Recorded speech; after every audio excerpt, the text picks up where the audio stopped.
네, 안녕하십니까. 오늘 말씀은 그 시편 80편에서 82편입니다. 그 요절 말씀은 81편 1절 우리의 능력이 되시는 하나님을 향하여 기쁘게 노래하며 야곱의 하나님을 향하여 즐거이 소리칠지어다.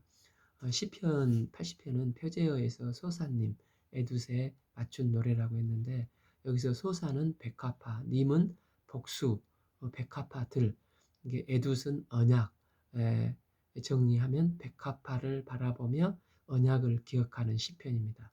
그런데 이스라엘 결혼식 때 이제 화동이 백합화를 뿌려준다고 하는데 때문에 절망 중에도 백합화를 바라보며 언약을 기억하며 희망을 가지라는 시편 정도로 이해하시면 좋겠습니다.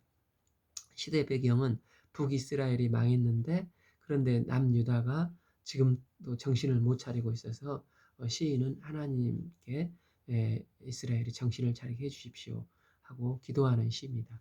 1절 요셉을 양떼같이 인도하시는 이스라엘의 목자여 귀 기울이소서 그룹 사이에 자정하시어 빛을 비추소서.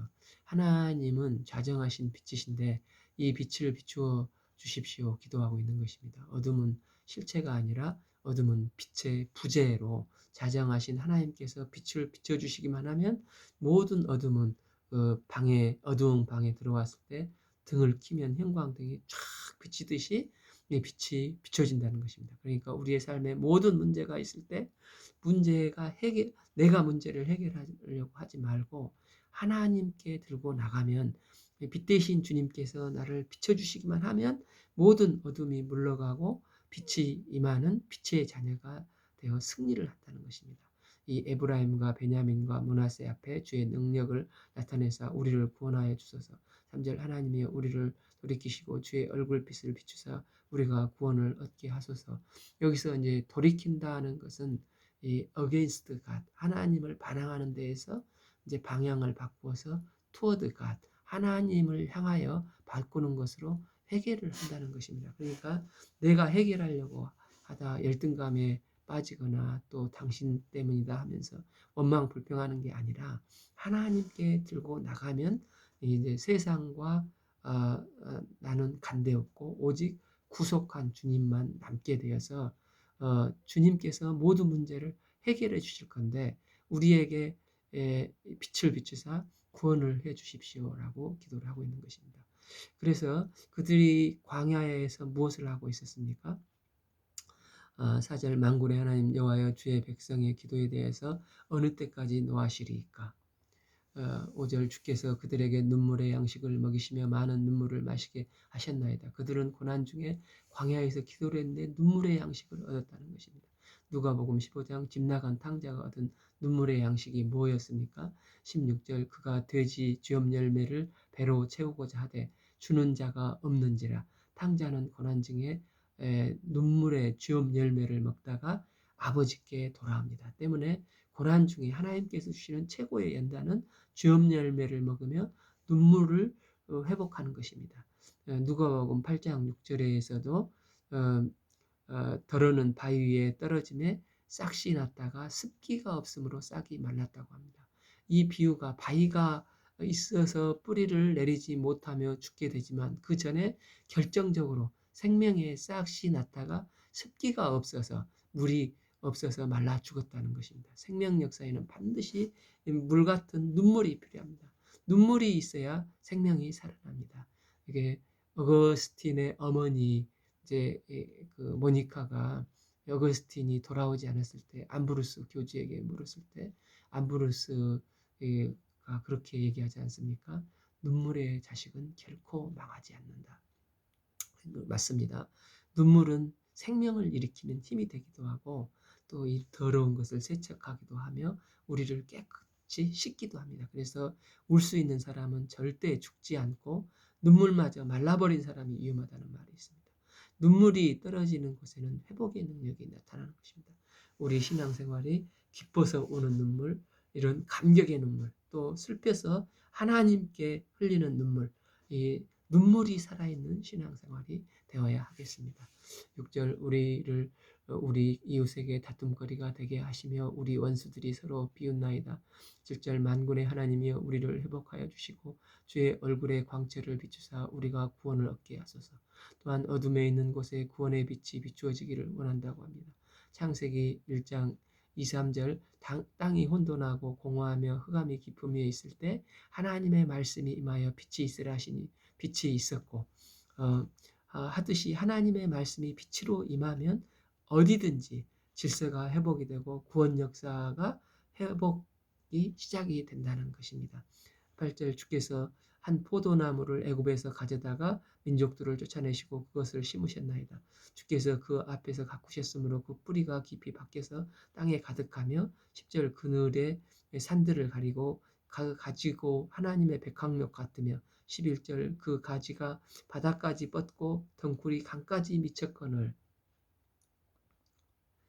이 비유가 나오는데 출애굽 때 애굽에 있는 포도나무를 뽑아다가 가나안 땅에다가 포도나무를 심었다는 것입니다. 하나님께서 잘 가꾸셔서 포도나무 뿌리가 깊어졌다고 합니다. 그래서 중동에서는 제일 좋은 나무가 백향목인데 이 백향목 같이 잘 자라났다는 것입니다.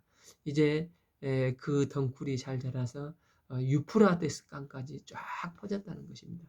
우리나라는 이제 포도 수확을 많이 하고 자 이제 시멘트 막대기를 세워서 위로 쏟게 해서 그 줄을 이어서 포도를 재배하는데 진짜 포도는 이 바닥으로 뻗어가는 거라고 합니다.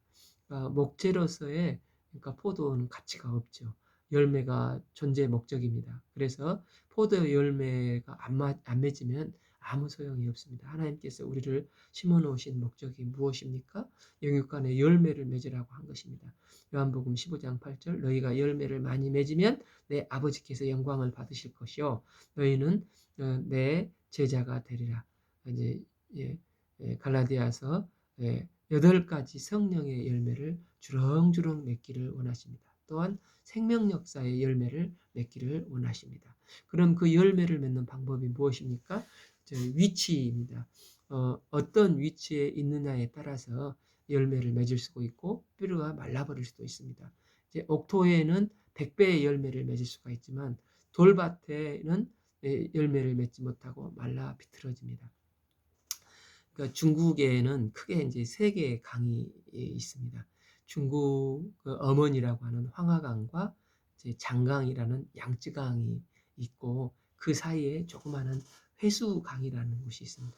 이곳 농산물을 이제 수출하면서 제가 몇 번 출장을 갔는데 참 그곳의 민물개가 정말 맛있습니다. 그 큰 강이 아닌 이 회수가 왜 중요하냐면 회수 북쪽은 광북, 강북, 하북이라고 해서 대체로 이제 찐빵 같은 밀가루로 만든 만토가 주식인 지역이고 이제 밀가루 이제 남쪽은 이 강남, 하남으로 이제 쌀이 주식으로 이게 음식 문화의 구분이 되는 지역입니다. 여기서 나오는 고사가 다들 이제 들어보셨던 귤화위지, 쥐화위즈라는 고사성어가 있습니다. 강남에는 귤인데 회수를 넘어가면 강북의 탱자가 되어버린다는 것입니다. 이처럼 우리가 하나님께 붙어 있을 때는 귤입니다. 주님의 구원 역사에 너무나 잘 쓰임 받습니다. 그러다가 내 욕심에 따라서 하나님을 떠나 북쪽으로 가버리면 탱자가 되어버린다는 것입니다. 주님께서 우리에게 맡겨주신 위치가 지경이 있습니다. 그 자리에 뿌리를 내리고 있을 때 주님의 영양분을 공급받아서 은혜로 이제 맛있는 귤의 열매를 맺습니다. 그러나 자기 욕심을 가지고 더 크게 간다고 떠나버리면은 탕자 같은 인생으로 전락하게 됩니다. 우리가 하나님께서 주신 위치에 머물며 가지가 될 때 귤과 같은 인생으로 됩니다. 12절 주께서 어찌하여 그 담을 허시사 길을 나가는 모든 이들이 그것을 따게 하셨나이까. 포도원 담을 하나님께서 허셨다는 것입니다. 하나님께서 포도나무를 옮겨 심고 담을 만드셨기 때문에 포도 열매를 맺었는데 그런데 이제 귤화 유지의 귤이 회수를 넘어 강북으로 가니까 탱자가 되듯이 하나님을 떠나니까 이제 초토화돼서 하나님께서 이스라엘을 멸망시키시고 성전은 다 불타버렸듯 담을 헐어버렸다는 것입니다. 이때 이제 어떻게 됐습니까? 13절 숲속의 멧돼지들이 상해하며 들짐승들이 먹나이다. 이제 담이 없어지니까 막 그 멧돼지 또 고라니 이런 짐승들이 와서 온 밭을 쑥대밭을 만들고 초토화되게 만들어 버렸습니다. 이제 탱자 같은 인생이 돼버린 것입니다. 그래서 마지막 고백이 무엇입니까? 이제 주께서 돌아가서 귤되기를 원합니다. 주께로 돌아가서 귤되기를 원합니다. 하나님의 백성으로 능력의 자리에 머물기를 원합니다. 하는 고백이 나오고 있습니다. 14절 만군의 하나님이여 구하옵나니 돌아오소서 하늘에서 굽어보시고 이 포도나무를 돌아보소서. 15절 주의 오른손으로 심으신 줄기요 주를 위하여 힘있게 하신 가지니이다. 16절 그것이 불타고 배임을 당하며 주의 면책으로 말미암아 멸망하오니 17절 주의 오른손에 있는 자 곧 주를 위하여 힘있게 하신 인자에게 주의 손을 얹으소서. 18절 그리하시면 우리가 주님께서 물러가지 아니하리니 우리를 소생하게 하소서. 우리가 주의 이름을 부르리이다. 그래서 회복의 길은 어디에 있습니까? 나에게도 있는 것도 아니고 당신에게도 있는 것이 아니고 오직 구속하신 주님 안에 있다는 것입니다. 그 요한복음 15장 4절에서 내 안에 거하라 나도 너희 안에 거하리라. 가지가 포도나무에 붙어 있지 아니하면 스스로 열매를 맺을 수 없음 같이 너희도 내 안에 있지 아니하면 그러하리라. 5절 나는 포도나무여 너희는 가지라. 그가 내 안에 내가 그 안에 거하면 사람이 열매를 많이 맺으며 나를 떠나서는 너희가 아무것도 할 수 없습니다. 주님 안에 거하게 될 때 참 포도나무 되신 주님께서 구원의 광채를 우리에게 비춰주시게 됩니다. 19절 만군의 하나님 여호와여 우리를 돌이켜 주시고 주의 얼굴의 광채를 우리에게 비추소서. 우리가 구원을 얻으리라. 그래서 오직 주께 돌아갈 때 참된 구원의 빛이 임한다는 것입니다. 시편 81편은 하나님을 알아가는 것이 믿음이다. 하나님을 더 깊게 알아가는 것에 모든 초점을 맞춰야 한다는 시편입니다. 우리는 이제 태어나자마자 아버지니까 아빠하고 말을 합니다. 그런데 아버지인지 아닌지를 증명해야 되지 않습니까? 아버지와 같이 놀아주고 장난감도 사주고 용돈도 주고 이제 아버지의 인격을 또 조금씩 알아갈 때 이제 진정한 아버지가 되는 것입니다. 이게 중단되면 아버지는 아버지인데 아버지를 모를 수도 있다는 것입니다. 그러니까 약 25년 전에 그 김정연 아버지라는 소설이 엄청 유행했지 않습니까? 그러니까 어떤 아버지가 이제 행시를 붙어서 공무원이 돼가지고 사무관까지 올라갔습니다. 가난한 집안에서 지방대 행시까지 합격을 했는데 우리과 친구도 행시 합격을 해서 교회에 인도하려고 했는데 그 친구도 예수님께 그 당시는 안 나왔는데 그는 자수성가하고 자신에 대해서는 대단한 자부심이 있는 아버지였습니다. 그런데 거기까지가입니다. 조직사회에서 승진이 잘 안 되니까 치열하게 살다 보니까 가족과의 관계도 단절이 일어나게 됐습니다.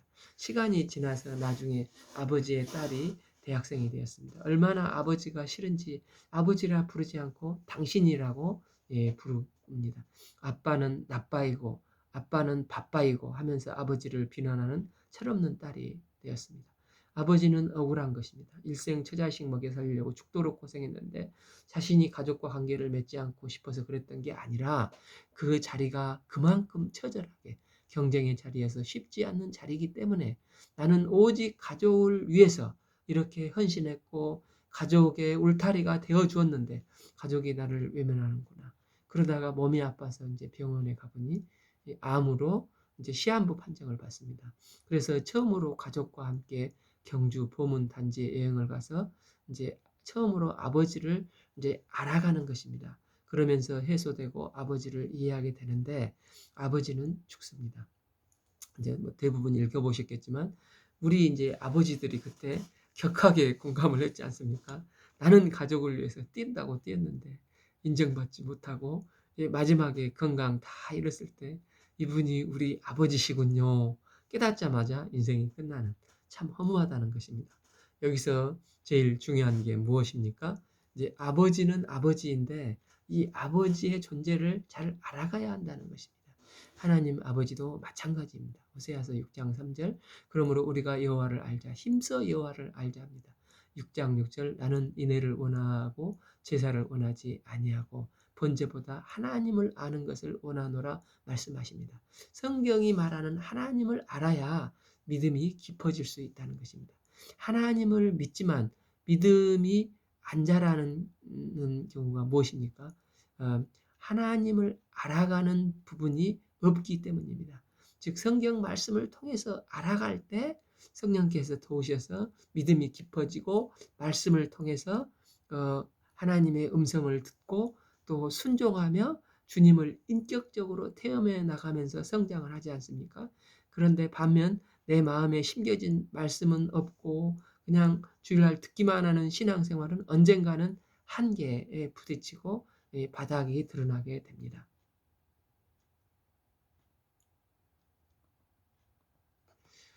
우리의 능력이 되시는 하나님을 향하여 기쁘게 노래하며 야곱의 하나님을 향하여 즐거이 소리칠지어다. 이 시를 읊으며 소고를 치고 아름다운 수금의 빛발을 아우를지어다.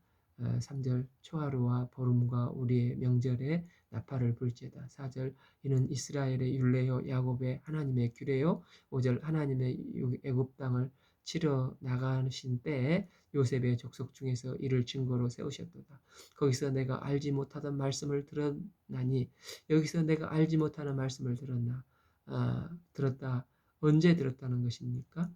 주님을 깊이 알아갈 때 그때 하나님께서 들려주시는 특별한 말씀이 있다는 것입니다.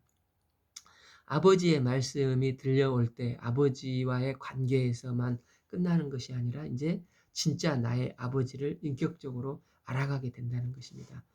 마태복음 8장의 백부장이 그렇지 않습니까? 내가 가서 고쳐주리라 예수님께서 말씀하셨더니 말씀만 하옵소서. 백부장은 예수님의 말씀이 들려오는 것입니다. 그는 다만 예수님의 말씀만 하셔도 고치실 분이시다. 이때 예수님께서 이만한 믿음을 보지 못했나라고 하고 칭찬하면서 인정을 하시지 않습니까? 또 마태복음 9장에 혈류증 앓는 여인이 옷깃만 만져도 나을 것이라는 믿음이 있었습니다. 그런 말씀이 들려오는 것입니다. 그때 그녀가 행동으로 옮겼을 때 진짜 아버지가 되시는 게 아닙니까?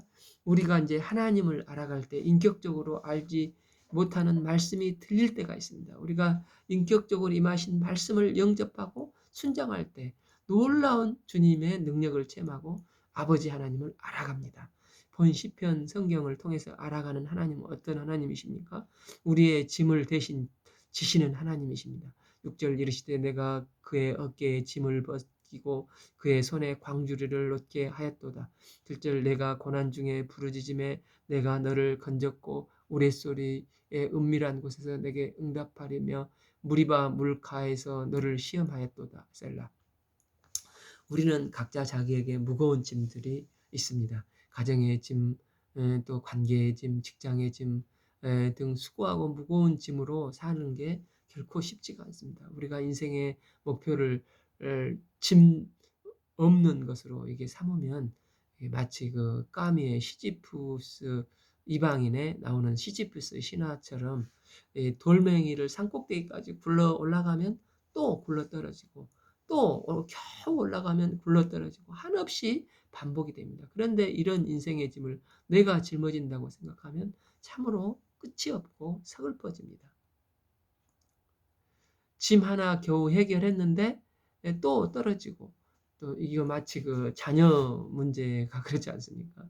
이제 겨우 고생해서 대학 문제 해결해 주니까 또 취업 문제가 생겨서 정말 고생을 합니다. 또 그 다음에는 또 결혼 문제가 있지 않습니까? 또 이제 결혼하면은 또 얘가 생기고 안 생기고 낳니 안 낳는지 우리가 정말 평탄한 인생의 목표를 세우면 죽을 때까지 이 짐에 시달려 시지푸스와 같은 생활을 하게 됩니다. 하나님께서 나를 해결할 수 없는 이런 문제들을 해결하다가 고단한 삶을 살다 죽으라고 저를 이 땅에 보내지는 않으셨다는 것입니다. 그럼 하나님은 어떻게 이 문제를 해결해 주십니까? 주님께 맡기면 된다고 말씀을 하십니다. 시편 55편 22절에 내 짐을 여호와께 맡기라. 그가 너를 붙드시고 시편에서 의인은 믿는 자를 말하는데 의인의 요동함을 영원히 허락지 아니하리라. 그러니까 하나님께 맡기면 요동치 않는다는 것입니다. 하나님은 하나님의 스케줄대로 나의 인생을 인도해 가시는 것입니다. 주님께서 나의 짐을 온전히 주님께 나의 짐을 온전히 맡기면 우리는 가벼워집니다. 그래서 이제 생로병사 그 모든 것을 우리는 받아들여지게 된다는 것입니다. 예수님을 믿는다고 해서 뭐 병에 안 걸리고 또 죽지 않지는 않지 않습니까? 그런데 믿는 자에게 그 과정 속에서 신실하신 하나님이 동행하시기 때문에 주님께 맡기면 그것이 아름다움으로 변화된 것입니다.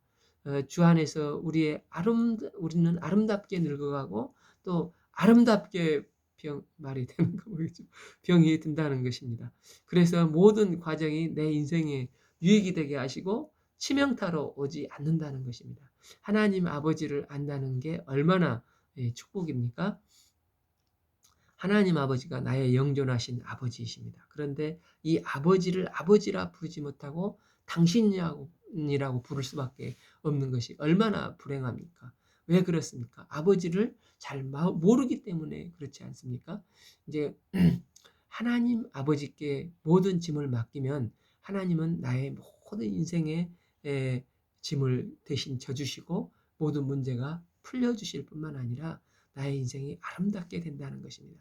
때문에 여호와의 아버지를 힘써 알고 그분께 우리의 모든 짐을 맡겨야 합니다.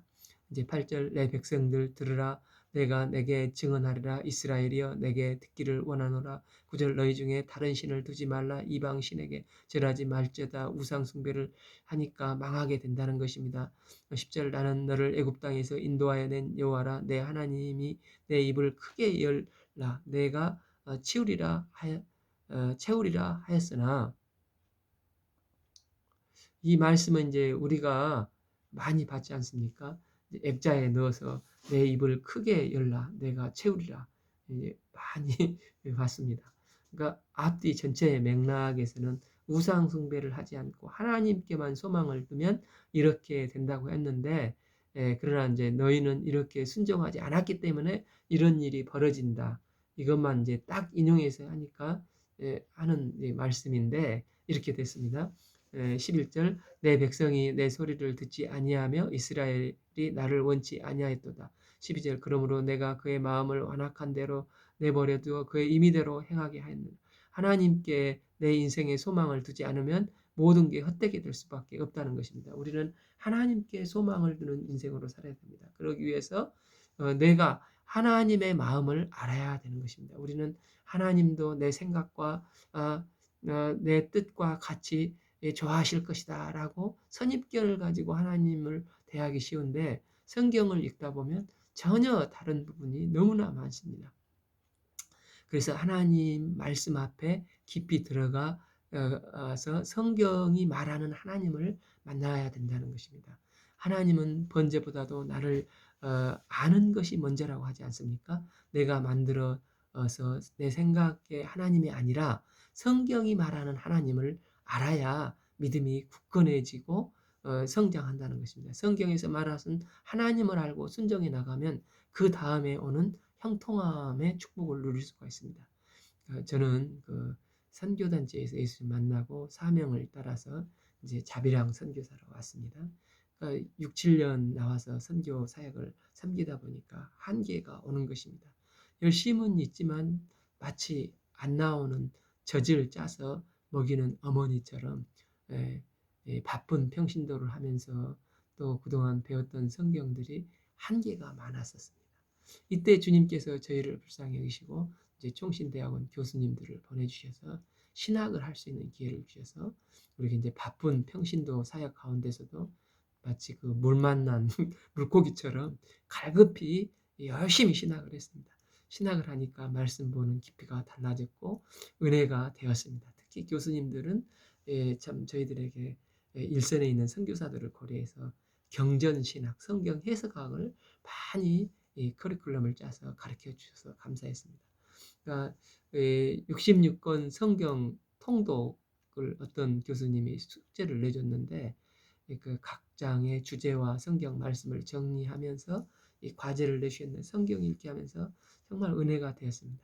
한편으로는 그동안 너무 편식을 하고 있었지 않나 생각을 했습니다. 내가 아는 복음서나 또 로마서, 창세기 이런 박사급으로 제자들을 섬기는데 뭐 에스겔서, 욥기, 뭐 구약은 너무 모르는 부분이 많았고, 그러니까 양들에게 제자들에게 편식으로 시키해서 참 주의 종으로서 부끄러웠습니다. 그래서 안식년 기간에 이제 18년부터 계속해서 자료를 모으면서 전체 성경을 읽으며 정리를 해보고 싶었습니다.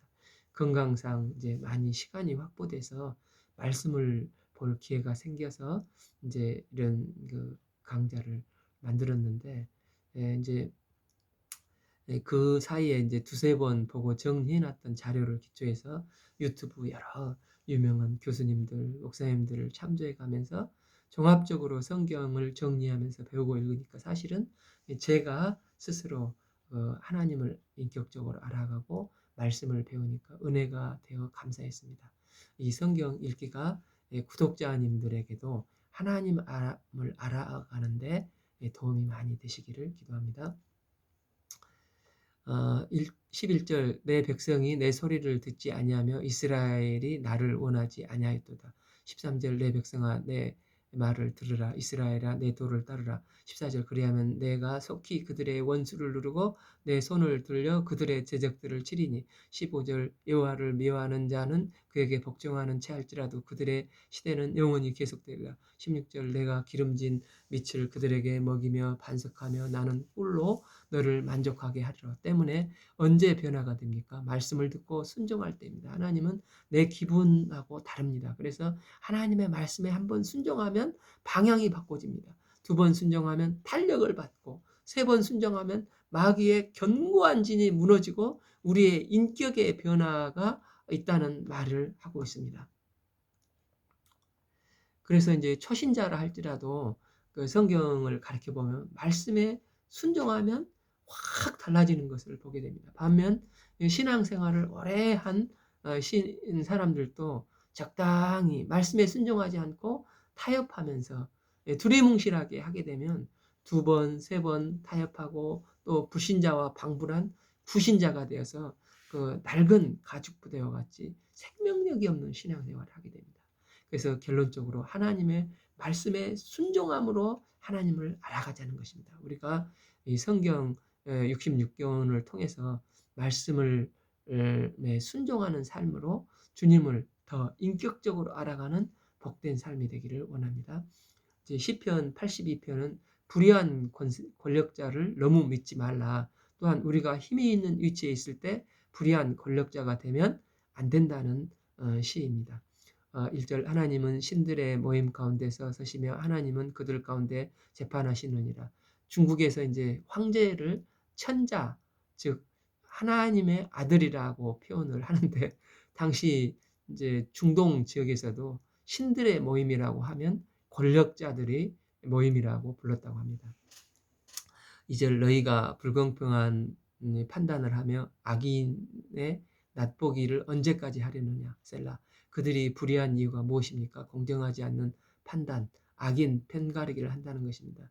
오늘 인터넷 뉴스를 보니까 한국 1인당 명목 그 기준 GDP가 이제 2027년이 되면 일본을 추월한다는 놀라운 전망이, 일본 싱크대 전망이 나왔습니다. 이제 불과 뭐 10년 전까지만 해도 과거 36년 이 일본의 식민지 생활을 했던 저희가 감히 상상할 수도 없지 않았습니까? 내수 경기는 여전히 힘들지만 외형적으로만 보면은 이제 선진국에 진입을 했고 국운이 상승하고 있는 것 같습니다. 그런데 이제 구한 말에 왜 우리는 이 일본에게 나라를 빼앗겼습니까? 물론 이제 늦게 이제 세국 정치로 개화 정책을 쓴 것도 있지만은 당시 권력자들이 이 공공성이 완전히 파괴되었기 때문입니다. 자기 편이면 무조건 이제 편들고 상대편이면 무조건 공격을 하다가 결국은 나라가 망했습니다. 이건 또 임진왜란도 마찬가지입니다. 모든 것을 당파의 이익의 극대화로 가져서 그렇습니다. 그러므로 권력자는 권력을 가졌을 때 내가 틀릴 수도 있다. 이것을 인정하고 더 큰 재판장이신 하나님이 계신 것을 겸손히 인정을 해야 한다는 것입니다. 또한 우리에게 힘이 주어졌을 때 3절 가난한 자와 고아를 위하여 판단하며 곤란한 자와 빈궁한 자의 공의를 베풀며 4절 가난한 자와 궁핍한 자를 구원하여 악인들의 손에서 건질지니라. 이 일을 해야 한다는 것입니다. 5절 그들은 알지도 못하고 깨닫지도 못하여 흑암 중에 왕래하니 땅의 모든 터가 흔들리도다. 6절 내가 말하기를 너희들은 신들이라며 다 지존자의 아들이라 하였으나 7절 그러나 너희는 사람들처럼 죽이려고 고관에 하나같이 넘어지리로다. 8절 하나님이여 일어나사 세상을 심판하소서. 모든 나라가 주의 소유이기 때문이니이다. 이 말씀이 이제 다시 이제 앞부분으로 가면 어, 어, 모르니까 이렇게 산다. 그러니까 이제 우리가 그들에게 알려줘야 한다는 것입니다. 가난한 자가 없고 억울한 자가 없으면 이게 다 해결되는 게 아니고 진짜 이제 가난한 자에게도 필요한 것이 하나님의 복음이고 또 있는 자에게도 필요한 것이 하나님의 복음이라는 것입니다. 하나님의 말씀만이 이 문제를 근본적으로 해결할 수 있는 거지 복음이 들어가지 않으면 가난한 자들이 부자가 되고 권력 없는 자들이 이 권력을 잡으면 또 똑같이 이렇게 한다는 것입니다. 결국 다 똑같아지기 때문에 복음만이 그들을 근본 변화시킬 수 있는 것이므로 그들에게 진짜 필요한 것은 하나님의 생명의 복음이라는 것입니다. 그러니까 이제 3절, 4절을 판단하고 공의 이것을 복음으로 한번 바꿔서 읽어보겠습니다. 3절 가난한 자와 고아를 위하여 복음을 전하며 곤란한 자와 빈궁한 자에게 복음을 베풀지니라. 4절 가난한 자와 궁핍한 자를 구원하여 악인들의 손에서 건질지니라 하는도다. 결국 말씀밖에 없다는 것이지 않습니까? 말씀이 아니면 결국 변질돼 버리고 결국 위치만 바뀌면 또 그렇게 변질된다는 것입니다. 가난한 자가 부자가 되고 힘없는 자가 부자가 되더라도 복음 외에는 답이 없습니다. 그래서 모든 사람이 어떤 처지에 있든지 하나님의 말씀을 붙들고 내게 힘이 주어졌을 때 하나님 앞에 공의를 행하고 가난한 자에게 사랑을 베풀고 계속 그 일을 우리가 할 수 있는 데까지 해야 된다는 것입니다. 그때 이 땅에 하나님 나라가 세워져 간다는 것입니다. 그러니까 요즘 이제 기독교의 이미지가 땅에 떨어져 있고 너무 많은 비난을 받지 않습니까?